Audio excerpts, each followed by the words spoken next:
السلام عليكم ورحمة الله وبركاته. معاكم تريو كودر بروجرامر ويب سكول لبروجرامينج تيتشنج. طب يا جماعة، احنا ان شاء الله في القناة دي هنعرف، والنهاردة بالذات هنعرف ايه لغة البرمجة اللي احنا هنشرحها، ايه الرود ماب اللي احنا هنسلكه هنا في الطريق، وازاي وايه الحاجات اللي بتحتوي هذه لغة البرمجة وليه نختارها. سموا الله، نسمي الله ونصلي على النبي عليه افضل الصلاة والسلام، ويلا بينا نبدأ. أول حاجة هنتكلم عن لغة سي شارب. احنا ان شاء الله هنشرح لغة سي شارب. طب ليه هنشرح لغة سي شارب؟ هنعرف ده كله قدام، وهتفيدنا في ايه قدام، وده كله هيتشرح قدام بالتفصيل. طب تعالى ندي انترودكشن بسيطة كده عن السي شارب. بص يا معلم، احنا لو جينا اتكلمنا عن الهاي برفورمانس بروجرامينج لانجويج هنلاقي ان السي شارب واحدة منهم. طب ايه تاني؟ السي بلس بلس. طب ايه تاني؟ السي هي mother of language. عيلة السي عموما هي بتبقى high performance programming language. تمام. طب احنا لغة السي شارب عندنا اتأسست عام 2002. جميل. طب لغة سي شارب مين اللي بيدعمها؟ مايكروسوفت هي اللي بتدعمها، وده كيان من أقوى الكيانات اللي موجودة حاليا هي مايكروسوفت. وطبعا هي بتنزل ابديتس جديدة للسي شارب وللاي دي اي اللي بيدعم السي شارب اللي هو الكومبايلر اللي هنتكلم عليه قدام. طب تعالى ندخل، احنا كده قلنا مقدمة بسيطة عن سي شارب، تعالى ندخل نتعمق شوية. انت ليه اصلا تتعلم سي شارب؟ انا هستفاد ايه؟ بص يا معلم، مش هنكذب على بعض، احنا دلوقتي لما نيجي نتكلم ولا حد هيجي يسألنا دلوقتي مثلا كمان 5 سنين ولا 10 سنين في 2030 ولا 2035، ولا بقى هيبقى فيه انجليش ولا هيبقى فيه فرنسي ولا هيبقى فيه دويتش ولا الحاجات دي. دلوقتي كل اللي هيجي يسألك يقولك انت بتتكلم لغة ايه؟ طب انت تقول عليه ايه؟ تقول له دويتش. طبعا من عامة الشعب كده مالكش فيها، ايه دويتش دي ولا انجليش ولا ايه؟ تقول له يا باشا انا بتكلم سي شارب. هو اصلا مش هيفهمك، هو هيقف متنح، مش مهم، المهم انت عارف، المهم انت فاهم. هي البروجرامينج لانجوج دلوقتي هي اللي هتحتل، او هي محتله اصلا اسواق العمل من هنا لغايه ابد البشريه. يجي يقول لك يا باشا مثلا ال AI او الارتفيشال اللي هو الارتفيشال انتليجنس مثلا هيحتل مكان المطورين او مكان البروجرامرز.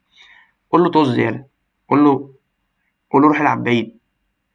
تمام. هنعرف دلوقتي ليه هنتعلم السي شارب. احنا ان شاء الله هنشرح السي شارب كلغه اساسيه، وهنعرف هنشرحها في كام جزء وكام بلاي ليست قدام باذن الله. احنا الرود ماب عاملينها قدام. بص يا معلم، انت ليه تستخدم سي شارب او تتعلم سي شارب؟ اول حاجه انا كاتبها لك انها easy to learn او beginner friendly. هي readable syntax، السنتكس بتاعها وهنعرف يعني ايه syntax قدام. قريبة من الإنجليش، مش زي البايثون، ولكن برضو قريبة من الإنجليش. وهنعرف برضو يعني إيه سينتاكس، كل واحد مش عارف يعني إيه سينتاكس قدام.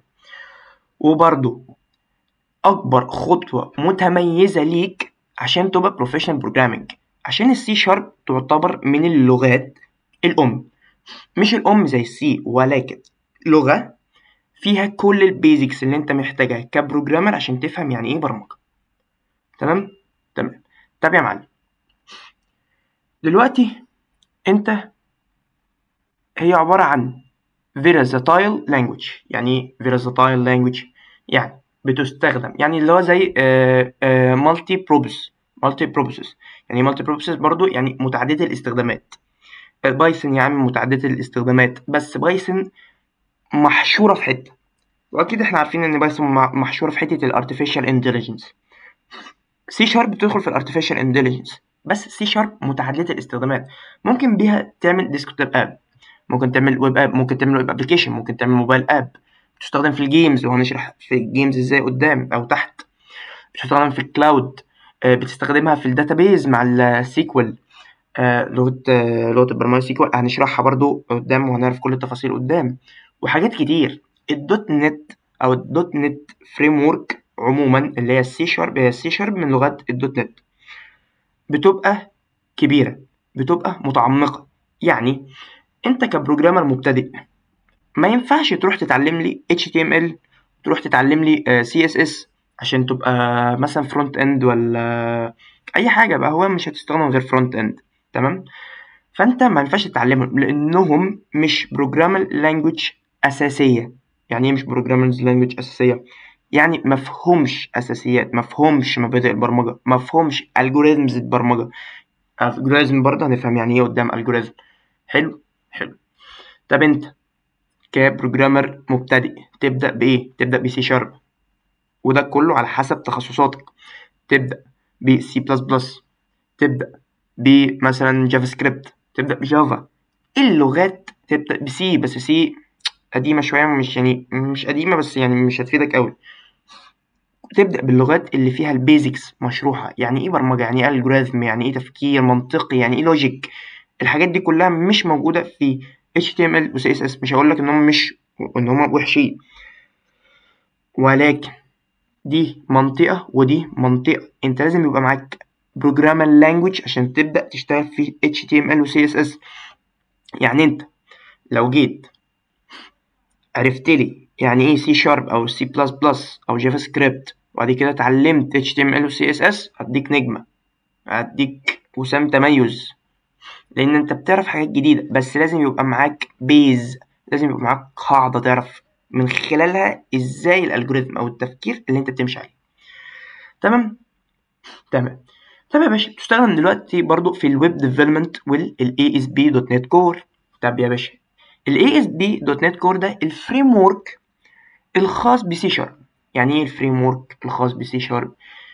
يعني مثلا انت دلوقتي مثلا في اسمه ايه ده، في HTML او فرونت او الفرونت اند عموما، في فريم ورك خاص بتجيب حاجات. الفريم ورك هو عباره عن ان انت بتجيب حاجه جاهزه او بتجيب بروجكت جاهز انت بس بتضيفه للبروجكت بتاعك.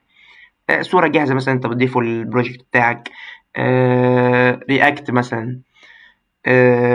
بس هو ده الفريم ورك، ان انت بتظبط البروجكت بتاعك بس من حاجات انت بتجيبها مش بتعملها. تمام. تمام. بيستخدم في الباك اند. الباك اند ديفلوبر يوز السي شارب في الريل وورد، في الريل وورلد بروجكت. طب يا معلم انت بتستخدم ازاي الباك اند في سي شارب؟ طب احنا هنشرح بعد الرود ماب انت ازاي تستخدمها في الباك اند، والرود ماب بتاع الباك اند هشرحها لكم بالتفصيل. لو انت عايز مهتم بمجال الالعاب، عندك تنزل يونيتي جيم انجن خفيف، تتعلم سي شارب ومبادئ سي شارب، هتتعلم هي المين لانجوج بتاعت يونيتي انجن اصلا. جميل. جميل. بتعمل بقى 2D 3D AR VR الحاجات دي كلها. تمام. تمام. تعالى ندخل على اللي بعده. دي كده حاجة بسيطة بتقول لك ان السي شارب بتستخدم في ايه. زي ما احنا قلنا الويب ابلكيشنز، الويب سيرفيس ابلكيشنز دي اللي هو زي ليها علاقة اكتر بالباك اند. برضه الكلاينت سيرفر ابلكيشنز دي برضه الباك اند، والكونسول ابلكيشن بتتحط على والديسكتوب ابلكيشن. كل حاجة ليها علاقة بالديسكتوب والكونسول ابلكيشن انت تقدر تعملها بالسي شارب. طب في حتة برضه نسينا نقولها، ان هي مالتي بلاتفورمز. يعني ايه مالتي بلاتفورمز؟ يعني سي شارب ممكن تفتحها على ويندوز، ماك، لينكس. بتستخدم على معظم او الموست بتاع الاوبريتنج سيستم اللي موجوده في العالم.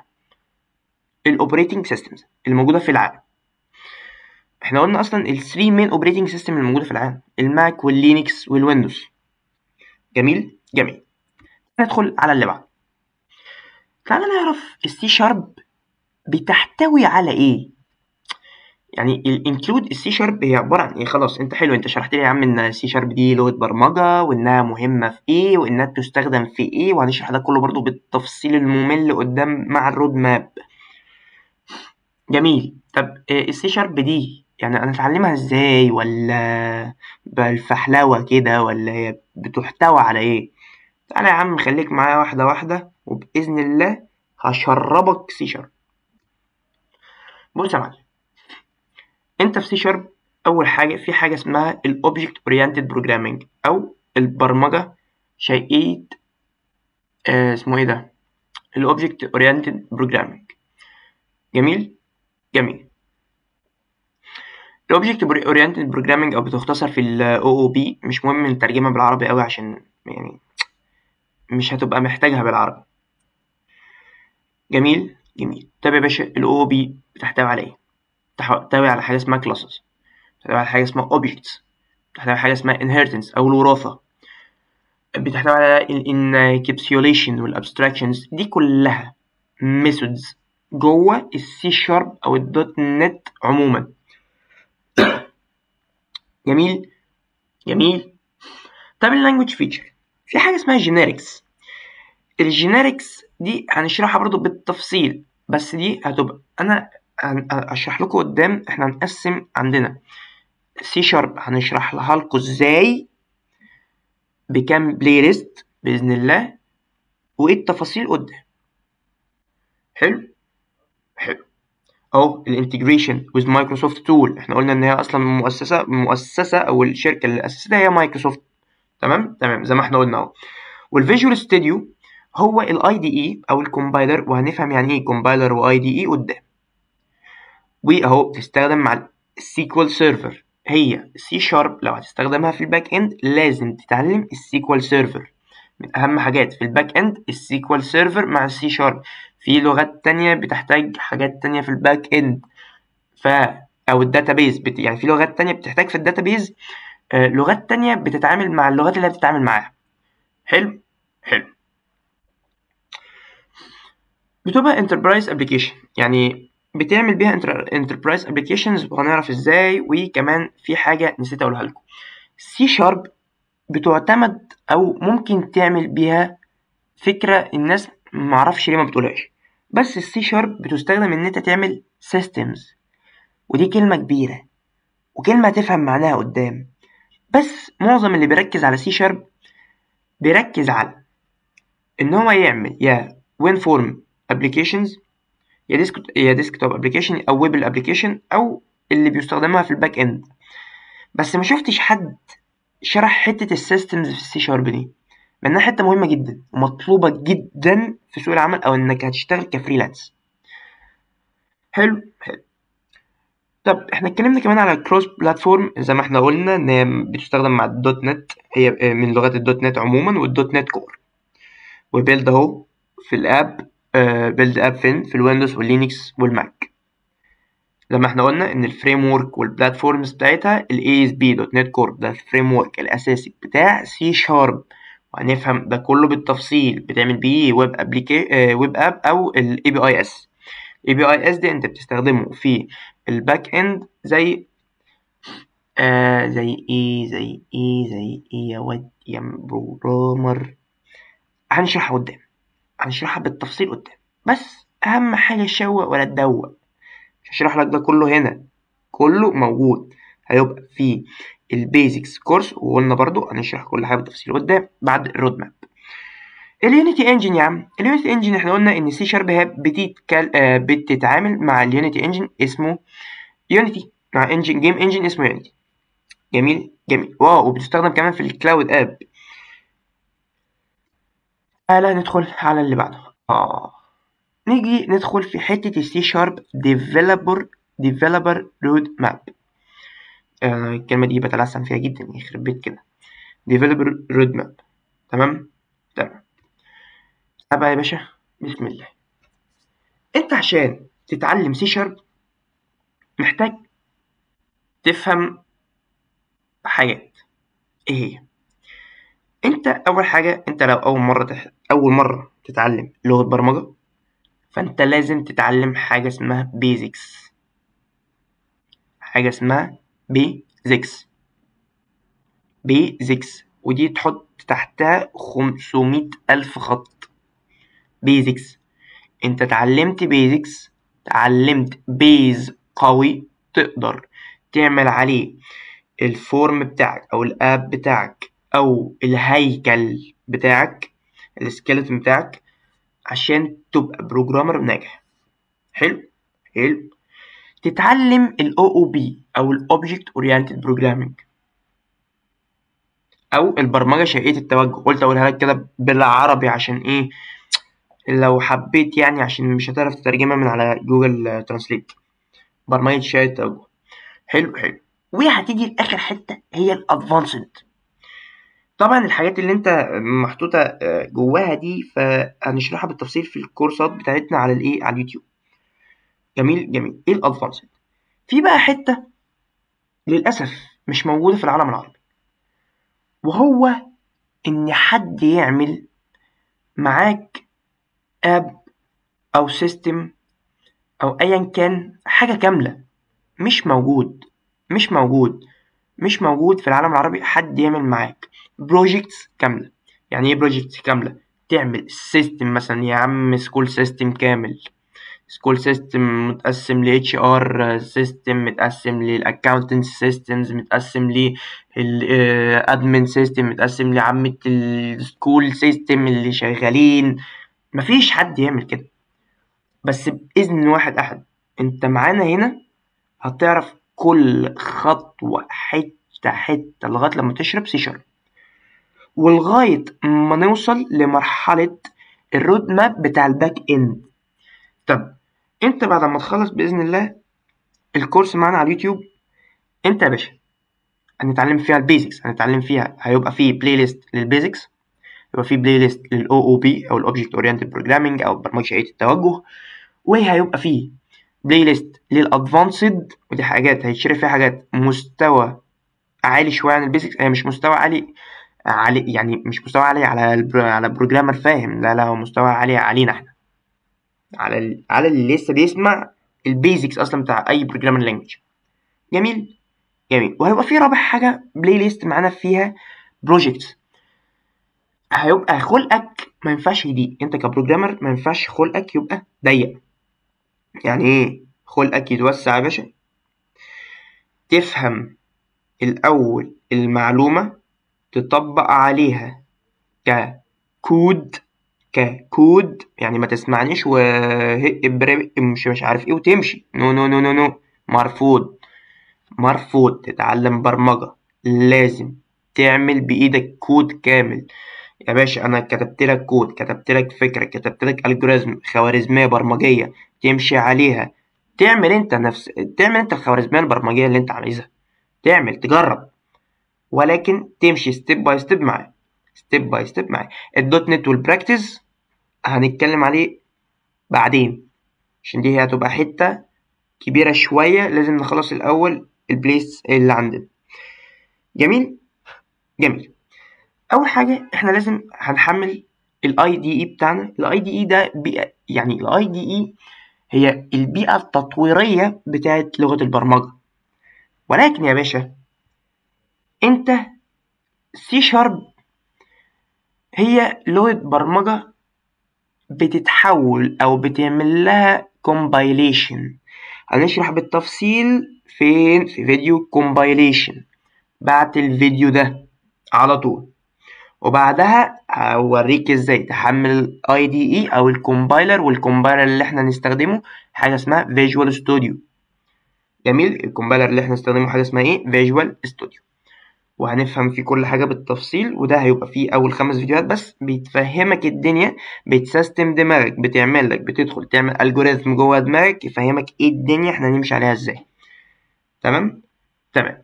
يبقى احنا عرفنا أول حاجة إن سي شارب هي لغة برمجية هاي performance، مستوى عالي، مستوى عالي، البرفورمانس بتاعها عالي جدا. جميل جميل. مالتي بروسيس بتستخدم في اكتر حاجه زي الدوت، زي الكونسول اب، زي الوين فورمز، زي الويب اب. بتستخدم مع الباك اند ديفلوبرز، واحنا اصلا الرود ماب بتاعنا بالباك اند ديفلوبرز، بالباك اند ديفلوبمنت. جميل جميل. بتشتغل مع الجيم انجن لو انت عايز تبقى ايه، تعمل جيمز والحاجات دي. جميل جميل يا باشا.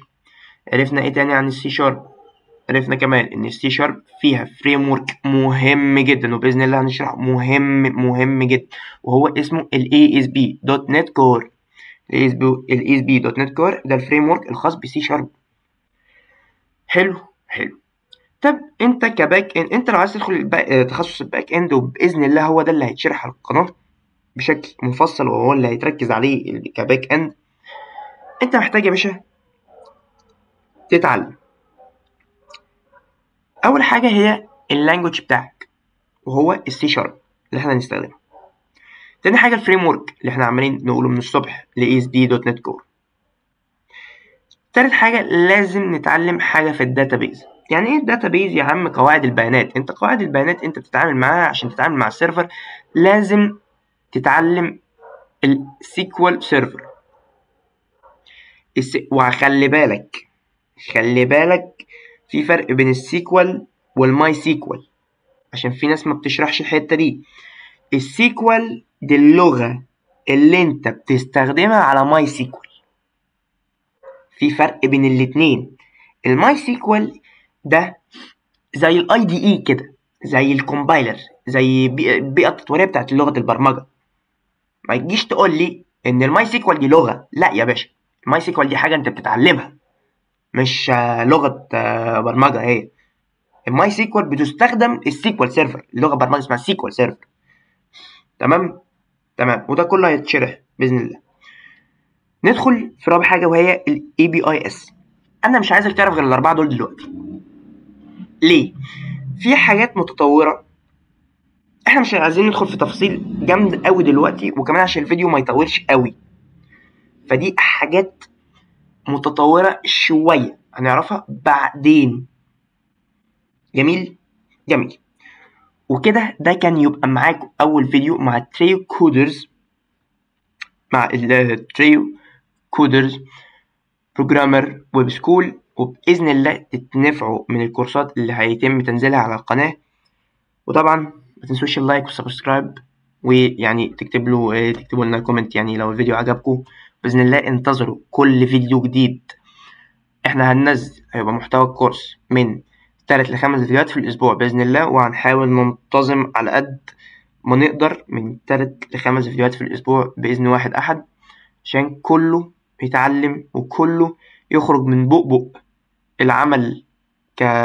مش عايز اقول ان هو يعني ان انت طبعا مش بقلل من حد، طبعا الشغل مهم، ولكن في ناس تفكيرها لسه ضيق، وفي ناس تفكيرها لسه مش جايب قدام ومش جايب يعني ايه مستقبل. فاحنا القناة دي بالذات هي مصدر تطوير الدماغ. هنفهمك كل حاجة بالتفصيل ونعرفك كل حاجة بالتفصيل. والسلام عليكم ورحمة الله وبركاته. كان معاكم تريو كودرز بروجرامر ويب سكول، وسلام عليكم.